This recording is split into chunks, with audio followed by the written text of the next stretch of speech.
So for today's video ay kakain naman tayo. Nagutom nga kami at dito kami napadpad sa Pueblo, Laguna. Para din siyang night market pero hindi. Ito po ay mga food hub. Sa gabi nga maganda dito kasi magaganda din ang ilaw. Ayan, may bilihan na nga din pala dito ng mga prutas at gulay kung gusto nyong bumili. First time ko nga lang din dito kaya tara, sabay-sabay nating pasukin. Pagkatapos kong mag-video, ayan, nagpasya na nga kaming pumasok kasi gutom na talaga kami. So pasensya na kayo kung medyo magalaw ang video kasi cellphone lang ang kamerang gamit namin. At ayan, binaybay na nga namin ang gang ito para maghanap ng makakainan.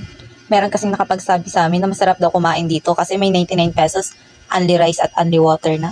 Yung mga una nga naming nalampasan ay mga coffee shop at mga milk teahan. So hindi naman talaga yung sadya namin kaya syempre hindi kami papasok. So sa mga mahilig magkape, sa mga coffee lover at mga milk tea lover, pwede kayo ditong pumunta. At meron nga din silang mga mini bar dito. Pipili na lang kayo kung saan nyo gustong pumesto.